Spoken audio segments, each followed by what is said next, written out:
We are back, but this time live. Welcome to What the Fuck Did I Just Read? Tech Sales and Marketing Edition. I'm your co-host, Dani Woolf. And I am your willing cohort, Chris Roberts. All right, this is super exciting. We're officially kicking off the first ever live show for this podcast, and I'm thrilled because it's live and we're going to have a very dynamic conversation between us, but more importantly, we're going to bring people on the show who are interested in asking their questions to you or me, or to get feedback. That's the whole point of the show, really. So for those who are on today with us, I think we have about 27 who are on the show right now. Thank you for joining us and welcome. This is going to be a great therapy session for all of us. So thanks again. If you have questions, prep them. We'll open the floor at the end of the session. And we're going to try to experiment a little bit here with this platform. Either we'll try and get your questions through the comments, but I think what we'll try and do is get you into the show. So I will invite you to actually come on and talk to us. So if you're interested in joining us to ask a question or get feedback from your Chris, just shoot me a personal message on LinkedIn, or just raise your hand here on LinkedIn in the comments. They're right over on my other screen. I can see you all. And I'll send you the invite link, and you could just come on in and ask us and have a conversation with us. I think that would be a good way to utilize the time. What do you think, Chris? I like it. I like the idea. We'll give it a go. I'm going to keep my LinkedIn closed. For those of you that probably recognize, I'm not in my normal dungeon setting. I am in a hotel out in the middle of Saudi Arabia in Riyadh. So it is whatever the heck time it is at the moment. 9 o'clock? No, it can't be. Where am I? I think you're 2 hours ahead, or 1 hour. 7 o'clock at night. Welcome to my neck of the woods. I know. Yeah, I think a little bit further south. What are we? South and east from where you are, general neck of the woods. I won't say it's a crow flies, because not until they're certain they want to be a crow flying across some of the territories, but it is what it is. Yeah. Well, first ever black hat in the Middle East, right? That's what you were telling me before. Yeah. I'm Middle East and Africa. It's there's been a couple of LinkedIn posts about it. It's been a good. I mean, I got here a day later than I expected to get here, courtesy of some travel challenges, mostly of my own self-doing. Let's face it, it's me. Travel plague follows me around fairly successfully wherever the heck I go. Yeah, got here earlier, got settled in, and then went down. I've been walking up and down the conference. They're still building the place. I mean, it's kind of crazy. I mean, the outside shell of the building's all built, but like, it's been a long time since I've walked on a trade show floor when they're actually like building it. You know, you normally get in the morning before or the night before. This is like the day before, and there's all shit still to be done. But it's freaking amazing to watch and see how it's getting put together. So yeah, huge amount of kudos to all the folks putting it on here. I'm on stage tomorrow morning and Wednesday afternoon, and again Wednesday afternoon, and again on Thursday. So I have numerous changes of clothing with me, so it doesn't appear as if I'm doing the same darn thing for 4 days. And I've got more bloody slide talks and different things. I got Flash Gordon with me. I have an entire slide deck all around Ming the Merciless and Flash Gordon. I'm so looking forward to that. Well, I wish you luck. You have quite a jam-packed schedule. Good luck, and enjoy the jet lag. Yeah. I got. This is why I took the. So what you don't know behind the scenes, Dani shot me a text probably like 20-25 minutes before. She's like, "Hey, we should get on sooner." I'm still like, I'm cutting Zeds. I'm still snoring, and I'd gone through like 4 or 5 or 6 or 7 alarms. I'm like, must wake up. So I did my normal clamber on 5 minutes beforehand. So we're all here. Oh, cool. We've got Cayman Islands. Nice. Yeah, nice. 7 p.m. That's Cayman Islands, Costa Rica. What was it? Costa Rica? Colombia. Number 11 in Colombia, this podcast. Yes. Oh, that's awesome. I'd forgotten about that. That's totally cool. Yeah, I guess the whiskey kit was a no-go. Yeah, that's an understatement. Very, very nice. I was asked very politely when they extended the invite to me to please not bring the whiskey case. And then I think I made a joke, and it wasn't a bad one. I mean, it was a very kind of, and they're like, no, actually, we really mean it this time. They're like, you can pretty much get away with almost anything, especially given it's me. They're like, but one of the things, even we would have a hard problem getting you out of would be the whiskey case. So, All right. yeah, Well, shall we kick it off? yeah, let's go. Let's have a bit of a cathartic moment, and it's actually fairly fortuitous because I'm at a cybersecurity conference, and this one's a little bit different, but unfortunately, so many of the conferences that folks go to, they then unfortunately have to spend so long afterwards pruning their inboxes because of the amount of folks that will just instantly assume not only are you a sales prospect, but even if you're not a sales prospect, you're going to get the letters. Be it the, hey, welcome to our weekly, bi-weekly, monthly newsletter, all the way through to, hey, look at us, we're releasing this, or hey, and what I want to, it's kind of a general growling about not necessarily just the trade show side of things, but the immediate assumption that somebody wants whatever it is you're trying to give them from a sales, marketing, newsletter, database thing. Yeah, as normally Danny and I spent a little bit of time beforehand, but I was looking through just my junk mail, just from this last week. And in theory, we're ramping down on a lot of the conferences. There's a bunch of big ones starting up beginning of this year. You've got the RSAs and all the other stuff starting up. But it's just crazy how much inbound email is just simple, hey, I added you to the database, or hey, you run this newsletter, or hey, like, no, just quit this. I not only is it ill-targeted in some cases, I mean, we all get the one like, hey, if you'd like to save 25% off of your solar roof. So I'm like, what the heck? Or the dozens that come in from, hey, we can help your sales. I'm like, y'all do realize I work for a large company and our product is around about 200 million a piece. You and your SEO statistics are probably not going to be helping my $200 million airliner. And I think that's where there's just this assumption that, oh, you can just opt out. Oh, it's fine. Just hit the opt out button. And that is just the wrong way of looking at it. I think that's where I think an entirely different mindset has to happen. I'm we're all well aware that if we attend a conference, we're on a list. But my preference and how we used to do stuff at a couple of companies I've had, my preference is maybe I get one email saying, hey, noted you were at the conference. Don't ever turn around and say, hey, saw you at the booth, because you're lying. Because I probably walked the floor once, avoided talking to 90% of you. So I know that 90% of you going, hey, we saw you at the booth and had a wonderful, no, you didn't have a wonderful conversation. And so we decided to just send you all this stuff. What I prefer to do is go, hey, we noted you were on the list for the conference. That way you've now gotten out of the fact that I went to the conference, but I never actually ran the floor. So, hey, we noted you were there. And we understand if you had a good time. Would love to actually hear from you if you had a good time, if you thought it was worthwhile. Ask somebody for some feedback. You don't have to be asked about it. We go, hey, what did you think? Was it worth? Because that can also give you an informed decision as well to go, hey, maybe we should or shouldn't be advertising or have a booth there. Mm-hmm. There's something to be said. I mean, having run small companies, those, when you're out in the bleachers, that like 8x8 or 10x10 foot, that's a $25,000 to $50,000+ investment. And then that's without spending all the money for the carpet with the padding or the extra seats or the electricity. Goodness, I mean, the internet charges are just mind-blowing. And so if I'm putting that money in and I send one email out maybe to everybody that's I got the list from, and I get 10 responses going, it was crap and we never wandered around the place, then that now gives me a little bit more of an informed decision. But what I don't want to do is take those several hundred or several thousand people and just blindly add them to a list.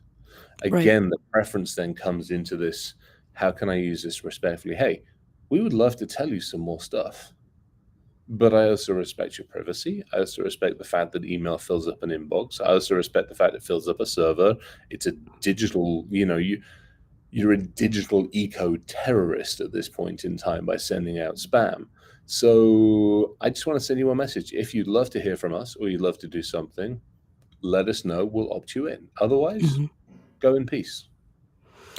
So that more laid back approach, in your opinion, is going to get your foot in the door versus kind of let's try and push it to get you to. I mean, tell me, like, let's break it down. Yeah. Why that approach versus a more kind of aggressive approach for you? If we've already met, also, let's just I say. think, yeah, if we've already met, I mean, that's a double one, especially somebody like myself. That forced approach, and it doesn't matter who it's from. It doesn't matter if it's a forced approach from, hey, prior to Beep, many of our customers were frustrated at having to manually deal with multiple frameworks. There was a ton of overlap. I'm like, Wait, yeah, wait, wait. Okay, so you're reading from the email. Let's tear the email down one by one because this is where yeah, it gets juicy, and then yeah. we'll build it back up. Yeah, and so this is a perfect one. This actually came out of a conference because I know the conference this one came to, and it Mhm. was adhering to more than just CMMC. Now, for those of you that are unaware, CMMC, European US based framework, based off loosely off the NIST 800, 170, 153, and all the others, that family basically, and primarily focused at organizations that deal with government, mil world, and everything else. It's another one of those, hey, we'd love to work with you, but if your security is about as good as a wet weekend, we probably need to have a conversation. So everybody leapt on, ironically, CMMC as a, hey, and this one's a perfect example. Hey, prior to this company, many customers were frustrated at having to manually deal with multiple frameworks. There's actually some truth in that. There's absolutely some truth in that one. There was a ton of overlap, but were not able to identify gaps in their programs. Now, what they didn't say is there were already like 15 other bloody companies that were trying to solve this problem at the same time. Some of them very, very, very successfully. Then they were like, hey, our platform supports 25 frameworks such as well as others, and having the ability to cross match. And here are the benefits of working with us. And then we get into it's not even ask, it's kind of let's take 15 to 30 minutes to demonstrate in real time how we can differentially fit your needs. There's so many assumptions in there. There's an assumption that actually CMMC is on my radar. There's an assumption there that I've got the time to take, and they're talking about it. Here's a link to a live demo. Never ever send a CISO a blasted link or a PDF or any other stuff. We are paranoid people. We don't click things. And I think that's, again, this is one of those where there's no respect shown.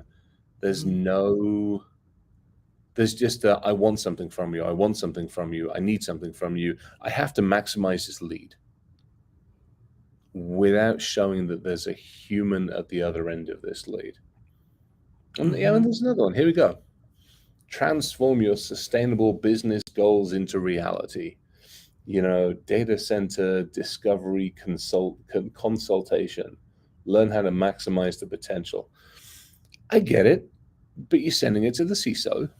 So you've kind of slightly missed your mark, because if we're talking about, data center consultation and how to maximize my data center, typically that's not the CISO's role. That's the CIO folk people or the CTO. So you've missed the mark on that when you've gone, I'm just going to throw them all in the same basket and everybody can get the same blasted email. I don't want it. Yeah. I just don't want it. I mean, there's another one as well. So this is a perfect example. This is another one that came in again from I know the conference this one came in from, because I put a deliberate spelling mistake. So for those of you, this is where you can have a little bit of fun. So when I turned up at the hotel here, good and bad, because I've got to remember who I registered as. I turned up at the hotel. It's like, hey, here's your Wi-Fi, and it's your last name, and I'm like, oh, what's my last name? Did I use my real one? Did I use one of my pseudonyms? And did I do anything different? And I did something different. It took me like 6 guesses to remember what the smeg it was. Actually, I turned the television on. The damn television told me it was. The TV in the hotel room has now been unplugged, because I always do that. But Mhm. this is another one. Hi, Chris. I came across your profile, and I was checking out the company. Boom. And I'm intrigued to know more about your custom software development and IT engineering needs. We specialize in data engineering and staff augmentation for software developers, recognized as the second best data science company. Okay, that's kind of cool. Why wouldn't I use the first, maybe? Our team of 250 engineers, a whole bunch of clients all across. We're happy to propose a proof of concept to showcase our capabilities. Can we schedule 15 minutes next week to explore? No, no, Mm. no. Software Mhm. development. Let's again start with this one. So many organizations, software, yes, we work with them, but software is in an entirely different team. It's an entirely different area. It's an entirely different focus. And same with all this other stuff. You've got my name, you see IT, and you just blather. It's just like being asked by your blasted. This is like going to the family gatherings at holidays. And the great aunt goes, "Oh, you work in computers? Can you fix?" And can you fix my printer? Yes, actually, I probably can fix your printer because I grew up with a screwdriver in one hand and a floppy disk in the other hand. But the fact, yeah, and so mislabeled, and the email inbox is full of this, Mhm. like full of it. Oh, another one. Warmest greetings from CMMC Global. I can imagine you have a million things on your plate. You think, and you just made 1,000,001. Um, I don't want to be a pest, but you are being one. And if you have to apologize for your actions in an email, you're doing it wrong. Mm. There you go. If your opening two sentences are, "I'm sorry for disturbing you, and I know you got a million things," something is wrong. You're doing Wait. it wrong. And you're actually, you know how it is with people, like, what is it when you're going to tell somebody some bad news and you prefix it with that, like, "Hey, I know you're not going to want to hear this, but," well, so I think that's the frustration. And there's so much of it. Does it make sense to do this? Update on this. A friend, yeah, a friend told me, I'm like, "I'm going to hunt down my friend. And if it was a friend who gave me your information or gave my information to you, I'm going to bury them at the back of this sandbox that I'm in." Oh my But I goodness. already know it isn't because I remember that I will get those. And I'm like, "Who was it?" Yeah. Yeah. Yeah, There's I the want to know lying. who it was. If you're going to There's the reference, yeah. There's the lying and the stepping stone and using your network as leverage there that we talked about so many times.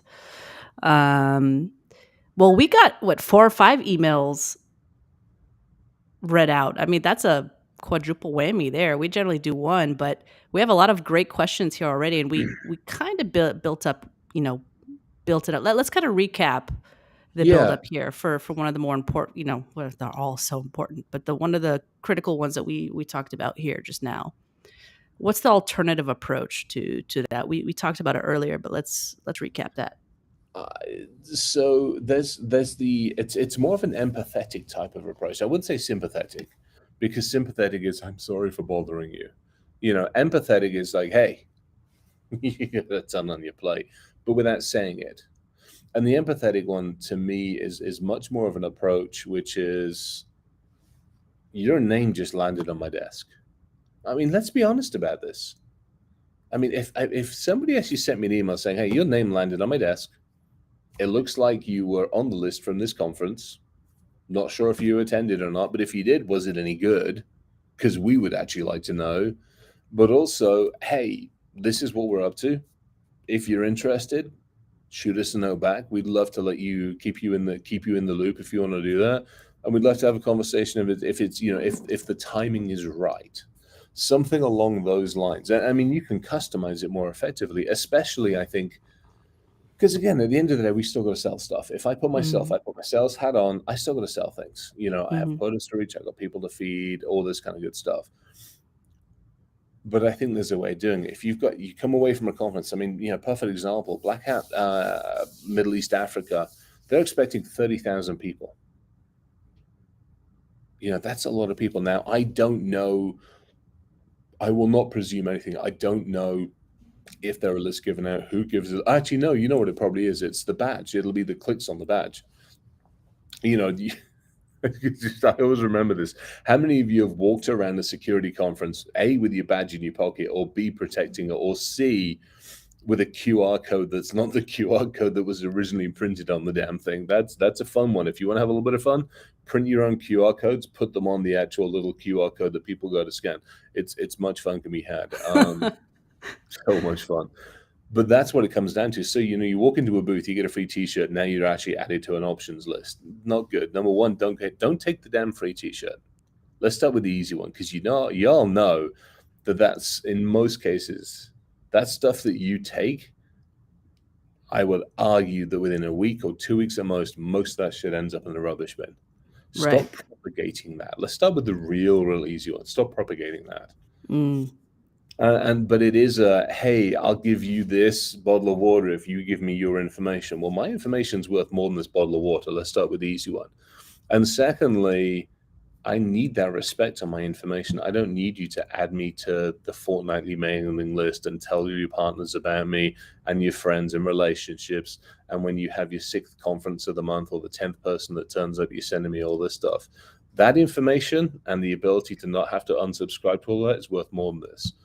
So there's that respect. There you go. Hey, we put out a monthly newsletter. We would also like to let you know when we're actually going to be in your neck of the woods, or when we're doing another conference, or when we're doing something. Can we do that? We will assume no unless we hear otherwise. There you go. Oh, I've got the wrong blasted glasses on. Do I have my other glasses with me? Please hold for a second. Yeah. Ooh, we have actually 3 people who are going to come on now if we want to get to those questions. Oh, nice. Go for it. Yeah. Let's That's what I was looking for. I got my glasses. There's that really good one. And actually, I wouldn't mind dissecting that one. That because there's the plea. And I think that's and I'm not going to blame Salesforce. Salesforce is a tool that people use. It's a tool. All right. Looks like we're going to try and work out some feedback. Yeah. Feedback I'm here. not getting any feedback from you. Yeah, neither am I. Well, we'll try. I'm Sometimes seeing us live. I wonder if it's just having extra people on. Yeah, sometimes these live sessions have some technical issues, but we'll do our best. But all right, let's bring on Martin, who has some questions for you. I'm going to bring him into the show. So Cool. Let's do that. What's up, Martin? Hey. Hey, testing 1 2 1 2. Can you hear me? We can hear you. Totally. Okay, so first of all, honored to be the first and the first of the first. Dani, I love your content for a while. Chris, I love your rants. And I also heard that you're a CISO in your spare time. This is a 2-part question. Number 1, I am the so-called enemy. I am the sales person for an Israeli company that works in DSPM, data security posture management. Centra, maybe you've heard of it, maybe not. Kind of new field. But 2 things. I've been working in cybersecurity for the past 3 years. I've met with more than 200 CISOs at this point. I'm not that type of person that says, hey, nice to meet you. We both attended the same barbecue, or we grew up in college together, or my mother might have dated your father. I don't start with the weak sauce. I do the research. I don't automate my emails. I write specifically for specific people. Now that we talk about what I don't do, is there a good way? And this is the 2 parts. Part number 1, if I know that someone, and I've done my research, I know exactly what their tech stack is, what other solutions they use, and what the problem is with those solutions. Is there an educated, nice way to send out a good email? Hey, I know you use X. We would love to complement that, or we could replace that, or we could consolidate that. That's number 1. And the second question is there a non-douchey way following an incident, not to be a I told you so, but kind of say, I know it's dangerous. No, you're right. The nice way to do ambulance, Jason. But I know exactly what the problem was. I'm not some smartass that's like, I could have stopped SolarWinds attack with jelly beans. No, but we have something moving on that could really be beneficial. So those are my 2 questions regarding, if I know what your tech stack is, could I write a consolidated message? And number 2, is there a way not to chase the ambulance in a disgusting way? Yeah, let's do that first one. I mean, and actually, you're actually not the enemy. It's because I've had to do that before. I mean, I've worked on a bunch of companies where my job was to be that outreach, and also I've run companies where We're relying on myself working with that team to actually get out there. Let's do that first one. The consolidation one's always an interesting one because you're driving that fine line between, hey, I saw you bought that and it's crap. And the insult, which is, hey, I saw you bought that and I can do better. So there's that fine line, which is you hit it, and it was the word compliment. And it's a really nice, there's a number of different words around there, which is like a perfect example. So, we've just bought an endpoint. Now, some companies, some folks are like just saying, oh, that's a terrible one to buy. And others like, hey, not a bad choice. But what's interesting on it is we've bought it. We're committed to it for the next, a couple of years, I think. So for somebody to come in right at the beginning going, hey, I saw you bought this and yeah, it's pretty terrible. We got some better stuff for you. That's going to annoy the hell out of me. But if somebody was to come and go, hey, look, we saw you bought this. It's actually, good choice for these areas. We've got some stuff that could complement it. We have other things that would actually work well with it, that would benefit it, we could feed data in and we could do these other things. If you bring it as a positive, if you bring it as we can give it additional edges or different eyes, or you come at it, the other way of coming at it is going, hey, we saw you've got this. When you want or when you are in a position to have a conversation, or when you've got time, or if you would like to have a conversation about alternatives that could help or could benefit or could look at the next generation, if you turn around and say, hey, this is where you're at, if and when you've got time, we would love to have that conversation, or we'd love to be part of that conversation, or do you mind if we catch up with you in X number of months or X number of weeks time if you're having those? That's a good way. Or even the other way of doing it, and this is something Dani and I are working on behind the scenes. Hey, we saw you've got this. We believe we've got something that might help complement it. How do you go about evaluating additional insights? Is it directly with you? Do you have a preferred partner? Would you mind if we had a conversation with them? Because there's something, without kind of putting the cat out of the bag on this one, there's a way we're doing it. I can't deal with the thousands of vendors. There's just no legitimate way of doing it. But I do want to know what's out there. I mean, you said it yourself, you're part of that startup community, which is absolutely freaking amazing. I mean, you want to talk about the amount of innovative stuff that has come out of that region. It's ridiculous. And I don't have the time to look at it all. So what we're starting to do is work with a couple of partners who've got their eyes in it for us. And I think that's where that starts to come into play, which is, I would love to look at it, but I don't have time. But hey, here's the partner we're using. Do me a favor, go have a conversation with them. If they deem it of value, or if they deem it right for the environment, because we've trusted them to do some decision making, that's a really, really good way of doing it. Thank you. Yeah, no two ways about it. So I think that hopefully gives a couple of angles, and probably even affirms one or two of the angles you're already using. Now let's talk about the ambulance chasing. That's and let's face it, that's really what it is. Yeah. But it's also necessary, because in so many cases,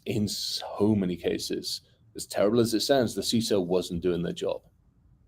And either they weren't doing it, and I'm going to argue for that, because they weren't doing it because maybe they were not effective. Not every single CISO is a shining example of how things are meant to work. Let's be very, very frank about this one. So either they weren't effective, or they weren't able to be effective, so they couldn't communicate effectively enough. They didn't find the way to have the conversation with the board. They didn't have the resources. They just stepped in. They were just about to step out. All these other factors come into it. But what you're dealing with is somebody in a very, very high pressure situation who is probably working more hours than are available, doesn't have everything they need, is under the gun, et cetera, et cetera, et cetera. So what we used to do was go, hey, saw you're in the newspaper, saw this shit happen, yell if you need anything, up to and including snacks, beer, fridges, wine, or a bottle of whiskey to be sent. And we started it that way. It was a very, very... It was empathetic. It was empathetic from my standpoint, because I've been there and done that. Yeah. If you're approaching it from a sales, because you've never been in that, you can't go with empathy. You can go with sympathy. But you also don't want to go with a box of tissues, because that's not right either. You want to go with a very, very blunt realization that that person and that team is seriously under the gun, and they will be for an extended period of time. And so it's like, hey, what can I do to relieve you? What can I do to help you to relieve the stress? Is it simply just shooting a pizza over to you? Is it simply just, hey, a bottle of whiskey is going to appear on your damn doorstep, yell if you need anything? I've done that a bunch of times fairly successfully. Okay. But you've got to be very careful and literally leave it there. Because I've also seen the one where the meeting request, hey, I'd love to have a meeting with you, and we'll send you and your team lunch, and we'll see you. No, don't do that.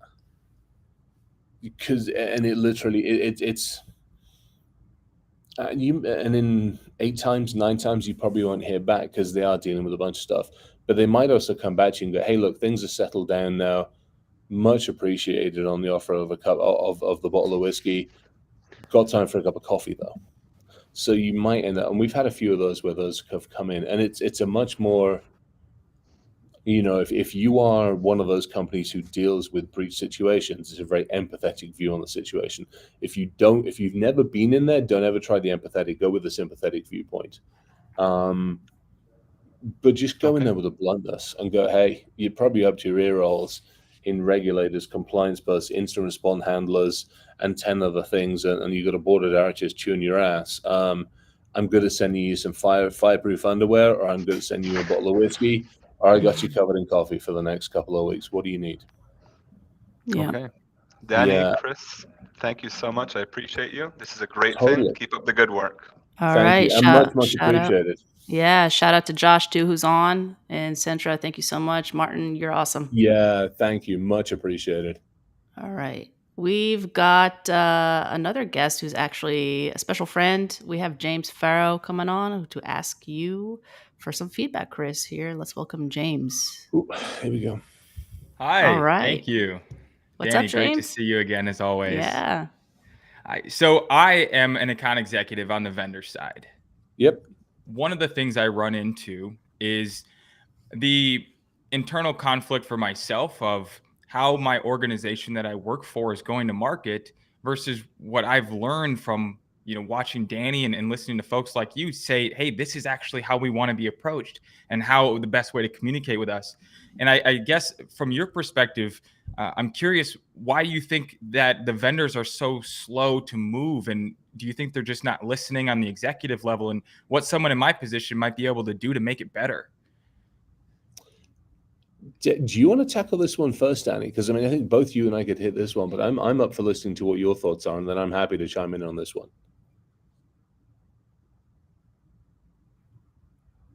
Oh, I would totally mute it. It's all you, Chris. Let's hear your thoughts.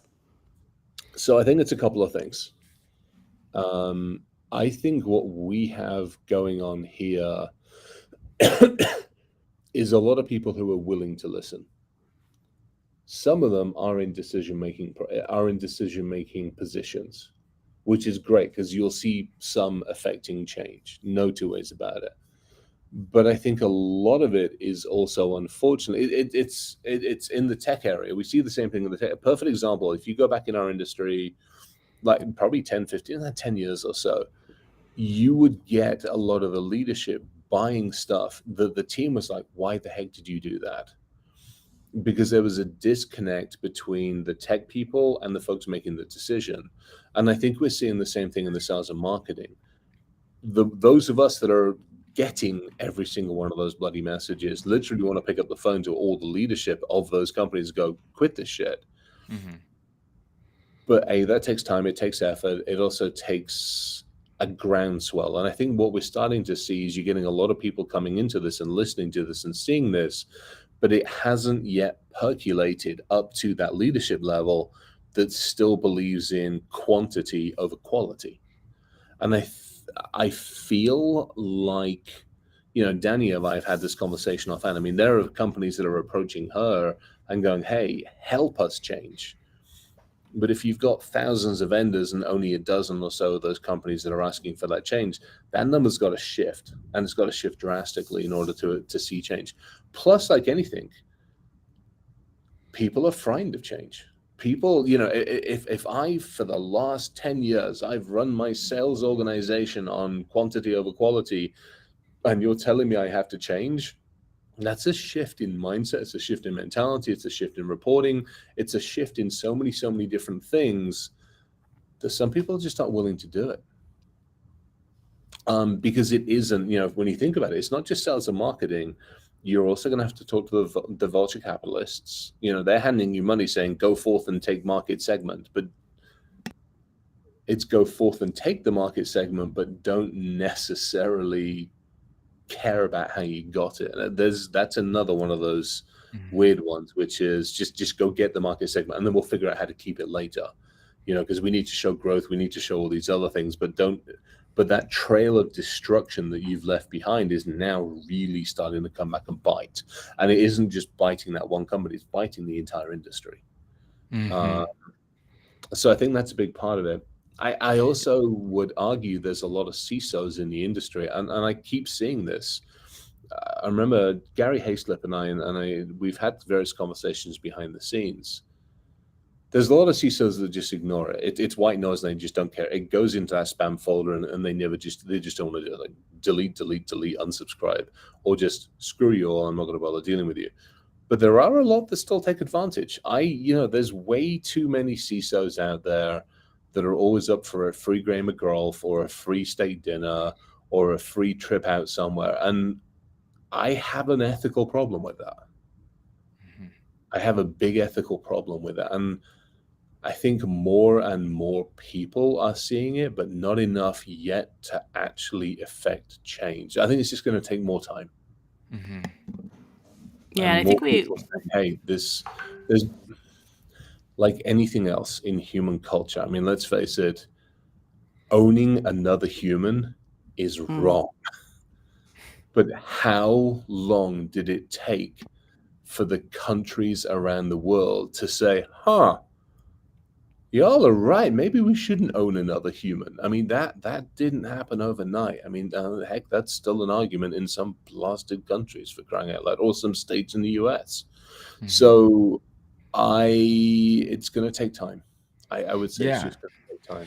You said something I thought was really interesting. You called it a trail of destruction. Yeah. And the way that I've thought about it in my role, being someone that reaches out to folks like you, and I try to do it in a respectful way. But when I hear from an organization that, hey, we're going to reach out to 1,000 people with this automated email sequence, and if we get one person, then it's worth it. Right. And I feel like they're not taking into account the 200 people that are never going to work with your organization again. They're not even going to respond back and say unsubscribe, but mentally they're writing off your company as you're not part of the community. You don't care about us. You're just here to get our money and our dollars. Like, how true do you think that is? Oh, very, very, very true. I think it takes more than just I think it takes more than just filling up the inbox. That will never get you on the I don't ever want to deal with you list. It has, that's frustrating as all heck. I mean, I've got trails of emails where I'm monitoring it, and we'll talk about this at some point in time in one of the future ones. I'm watching. I've got from some of these folks over the last month, I've got 6 or 7 emails. They're using the standard Salesforce outreach. I'll send this one, then I'm going to send this one, then I'm going to send this one, then I'm going to send the you don't love me one. Somebody hit it up in here, and it's perfect. Where was it? Where was the darn thing? Avisha said it, which was actually perfect. Yeah, the one, I don't want to hear from you. Let's reconnect. I'm swamped, and I'll never love you again. And then 3 weeks later they go, hey, we're doing this. We'd still love to keep in touch. I'm watching those because I want to actually have a conversation about that. So I think that still doesn't get you on the I don't ever want to deal with you list. There are things that will get you on that list. And I mean, we've had conversations on them before. Some of the lying. Let's start with the easy one. You lie to me, we're done. If you someone and say, hey, Chris sent you, I'm going to go to Chris. Hey, did you send him over? No, I maybe mentioned your name, but that's, or whatever the heck it might be. If I call you out in a lie, we're done. There are also companies I will never work with for a variety of reasons, somewhat in my history. I've been burnt before in them, or I tread a very interesting line between being the hacker and the CISO. And so for me, when I see continual blame levied at hackers, the chances of me working with you pretty limited, especially if the hacker, this one doesn't have a hoodie, especially if it's like the hood up and I see this in the marketing and advertising, I'm not going to work with you. You're still taking that age-old adage of fear. And so there's certain things that will trigger it, but there's also things that will give the bonus points. You hit a perfect one, which is community. If I go to a B-Sides conference, or I go out to like Cyber Week or B-Sides, or even not necessarily like the main stage of a Black Hat Middle East and Africa, but there's companies that are sponsoring the startup community. There's a couple of companies that are sponsoring like the car hacking village, the Tesla hacking, and a few of those. Those in the back of my mind get a tick box to go, hey, spend an extra, listen to them. Because they're giving back to the community. They're trying to affect change. And so I think that also helps, is you can offset some of that trail of destruction by basically turning up at a B-Sides and, hey, we got lunch covered. It's stuff like that I think is actually really, really helps. Absolutely. There you go. All right. We are, loaded with questions, and I want to make room for everybody. James, thank you for joining, and come next week. Thanks, Dani. Always welcome. Yeah, appreciate it. Yeah, love the question as well. I think it's going to take more people. To Dani's point, we've got a bunch of folks joining. What I would love to see is we fast forward to episode whatever, and there's 10x, then there's 100x, then there's 1,000x, and all of a sudden you are the voice that's being listened to. You still get the same people on. You still give that same level-headed-ish, this is me, semi-level-headed-ish sets of conversations. And people, to some degree, don't have a choice but to listen, or at least take that information on board and then go, okay, you're telling me, or you're asking me, or you're challenging me to try something different. Help me understand how to make it work. Because I think it also behooves, because the CISOs are also going to have to reset as well. If you do approach me differently, I'm mentally trying to give that extra 10, 15, 20 seconds of, hey, I should actually pay attention to this one. We've got to do a reset. So I think it also behooves us to go, hey, when somebody is trying, and when somebody maybe does, at the very least shoot a message back and say, hey, love the effort, totally the wrong time, give me a shout in 6 months, but for crying out loud, don't ever put me on the sales list, kind of thing. And at least try to honor those conversations. Yeah, well, awesome insights. All right. Thanks, James. And thank you. Much appreciated. Absolutely.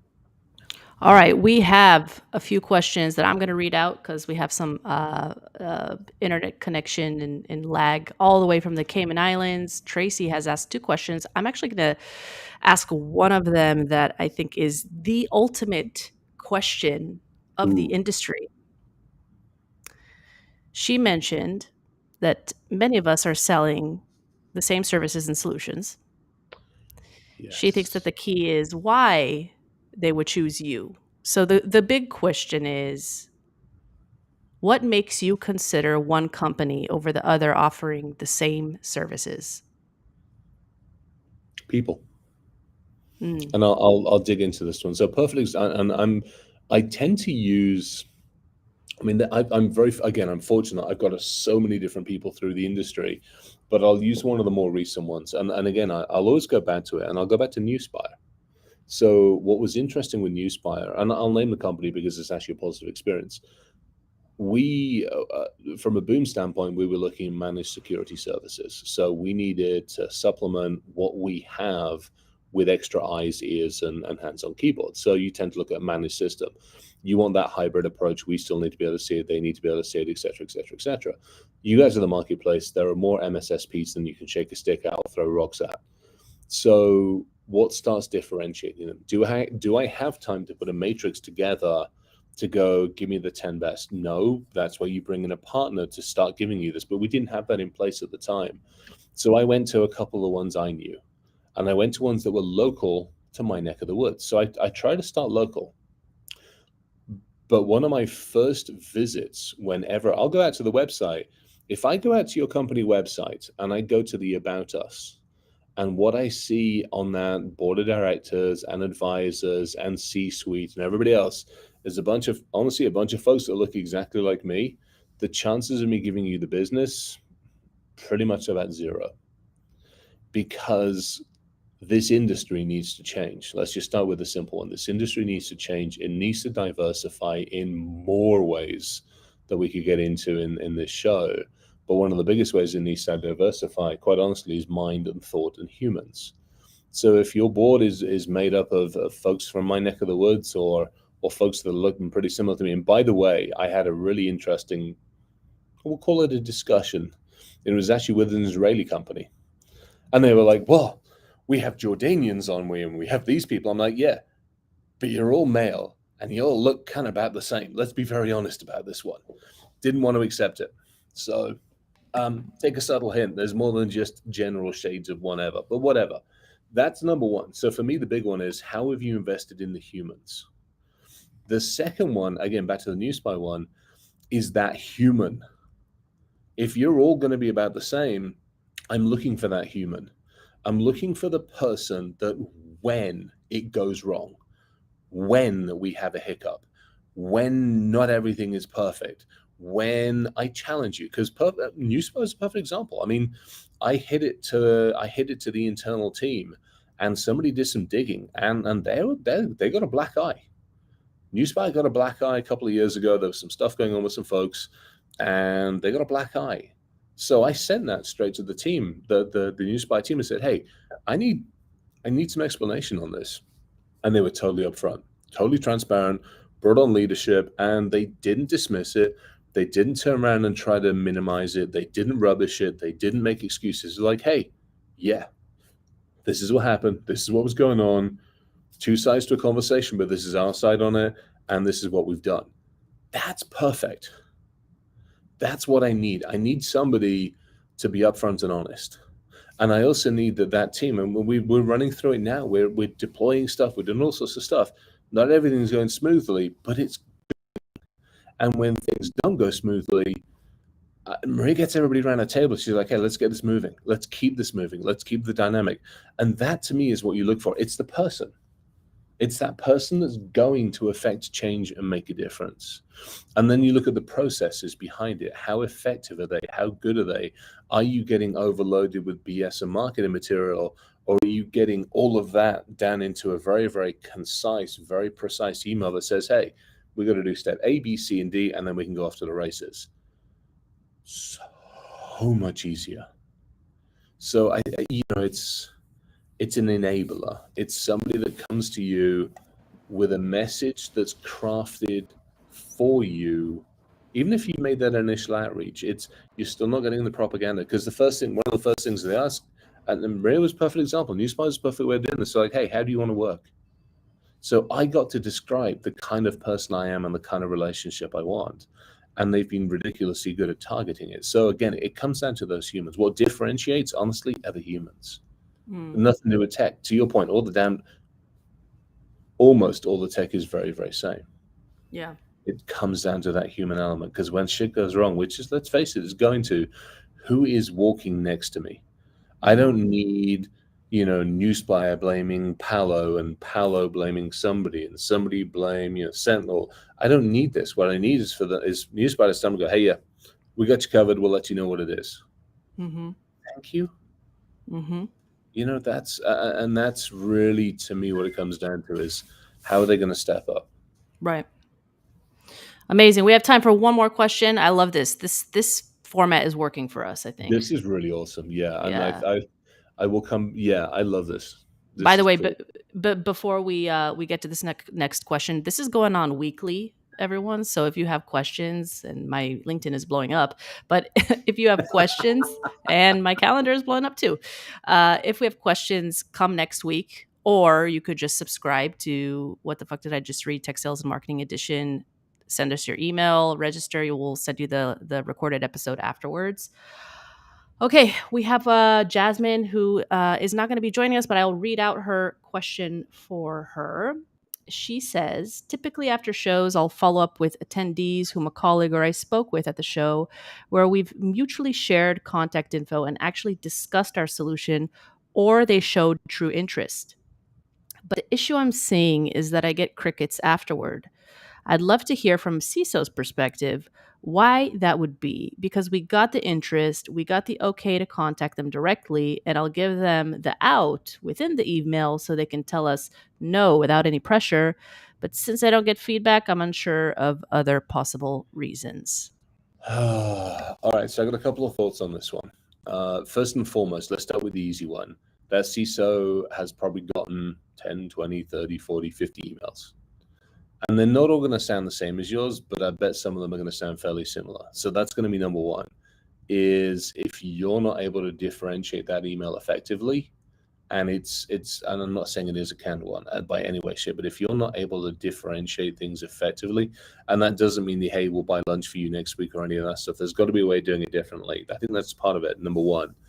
Part of it, number two, referencing back to the conversation we had, I'll go to trade shows. I'll actually normally write on the back of the business card if there's somebody I really want to talk with, or I've got my notebook with me, which is actually in the bag behind me.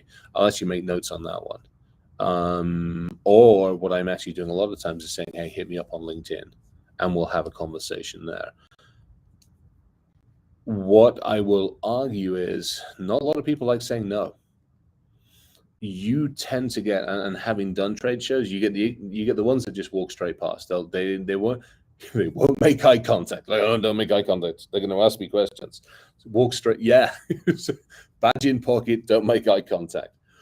But you also get the ones who are after some swag, or just want to talk, or want to wander around, or making small talk. And there's a lot of people that don't like saying no. I think it's too many, and I think it's also because if I say no, the chances are something's still going to end up in the bloody inbox, for crying out loud.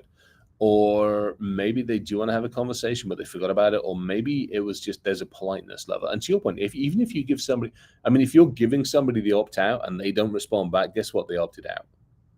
You almost That's fair. have to look at it that way as well. If they're not responding to you, they've self-selected potentially. Now you can follow it up by going, hey, just want to, you can have a follow-up going, hey, if you self-selected, totally get it. Go in peace. Much appreciated. If there's anything we can help you with in the future, just yell. You know how to get hold of me. You can literally close it off that way. I've done that probably more times than I care to think of, because I've gone through my sales that we're actually going through with Hillbilly Hit Squad right now. We're going through our sales lead database. And those types of messages are going out, which is like, hey, here's what we're up to. Here's what's going on. If you want to have a conversation, we'd look forward to it. Otherwise, go in peace and yell if there's anything we can do. And at that point, that line on the database or on the spreadsheet in our case gets a read through it. That's it. We're done.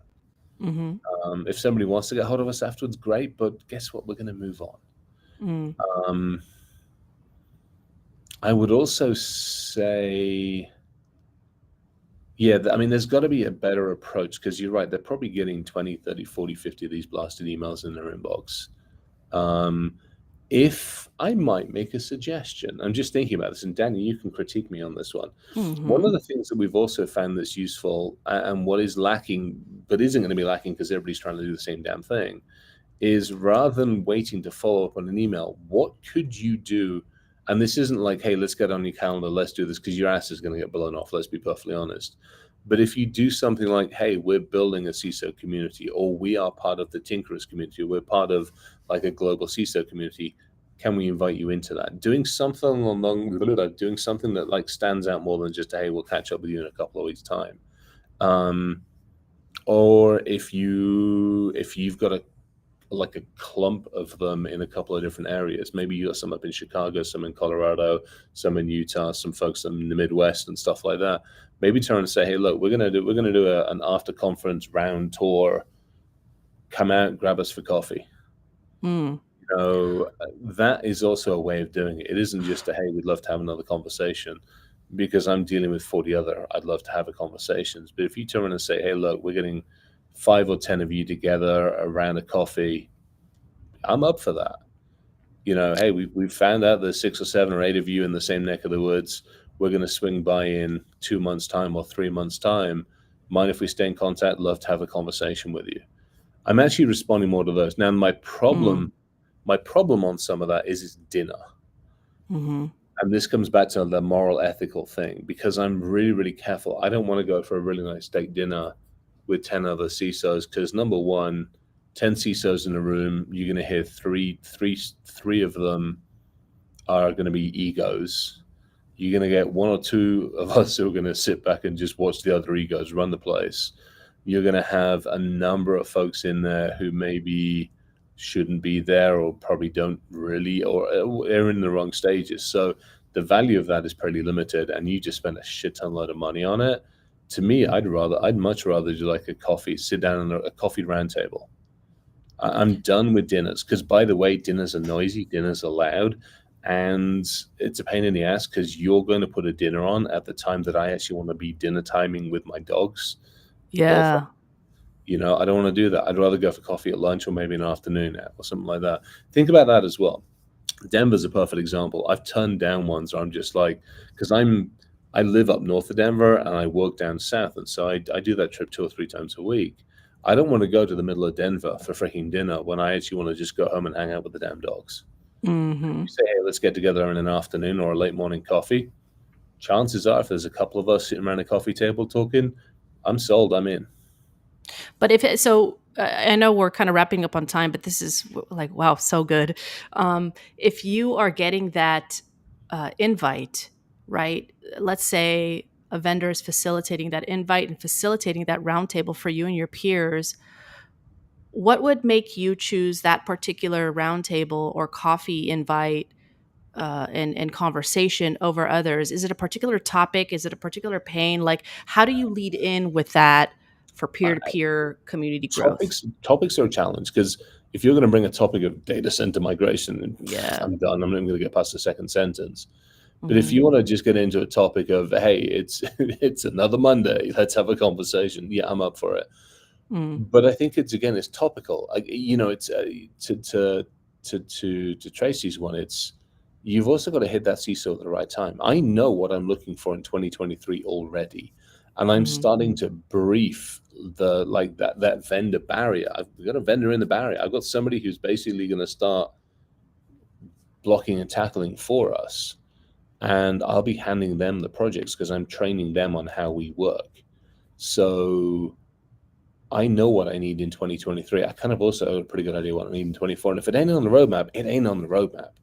I'm happy to stay in touch. I'm happy to just hang and have a cup of coffee every now and again. But you might not be in my sales cycle for the next year or two, because your solution isn't what I need right now. You might think it is, but it isn't what I need right now. And I'm pretty good at knowing what I need. Most of us are in this field. Not everybody, but most of us. Yeah. There you go. All right. I think this has been a great success for our first live session. We've got a lot of great questions. This is fantastic flipping questions. We should capture the rest of these and add them in for another session. 100%. Next week, as I've stated, next week we're on live again, same time. We are taking 1 hour and change in our busy schedule to do this for you to come on and actually ask questions. I don't have to ask the questions for you. You do it. You should unmute your mic and ask for feedback. That's the whole point of this. One thing you want to impart on the audience today. I'm asking, I just saw Tracy's last message. All right, we're tackling this one next time. Everyone loves free. No, I absolutely disagree with you. Not being an ass about it, but I absolutely disagree with you, because free isn't free. Free still costs time, effort, money, vendor setup, sort out on my end. Long conversation, but we'll have that conversation. Everybody doesn't love free, but we'll talk about it. Yeah, we're gonna uncover lots of fun stuff this year. This is no seasons. We're just going. We're running. We're kind of building it as we go. Kind of like what's going on at Black Hat right now. So we're figuring it out. God. Yeah, big time. I gotta head back there and take this laptop with me and make sure all my slides work for tomorrow. Awesome. So one thing you want to impart on the audience today, Chris, before we sign off? Keep asking questions, please. The conversation about the only way we affect change is more groundswell, I cannot understand. We need more of this. Seriously, we need more of this. We got to affect change. We really, really have to affect change. We really have to affect change. And Tracy, I'm having a go, but I really would love to have the conversation about what's free versus not free. I think it's that perception. Okay, next time. Perception of what is free. Yes. Well, Perfect. Noted. We're gonna take down everything that we didn't get to this week because it's just so good, juicy. We're gonna uncover that next week. We'll be prepared with a good email from the cookie jar. And this was awesome. Thank you, everybody, for joining. As always, please provide us brutally honest feedback in the comments here, or you can email us directly at whatthefuckdidijustread.com, WTF We have a website there. You can also subscribe to get these recorded sessions directly to your email. What else did I have here? Next week, same time, same hour, same day. And best of luck to you, Chris. You have a few talks going on in your neck of the woods. And so. you, hey, Yes. I'm not the only one. Your ass is up on stage. What, this Thursday? Thursday. I'm excited, nervous, excited, Awesome. and actually some of the folks that are on today, I'm going to see them in person. So thank you for those who have joined, and I will see you in a few days. This was awesome. Have a fantastic time and enjoy, and good Thank luck you. and all that kind of good stuff. And everybody, again, thanks to everybody joining us. This was brilliant. Yes, we'll see you next week, everyone. Cool. We are out.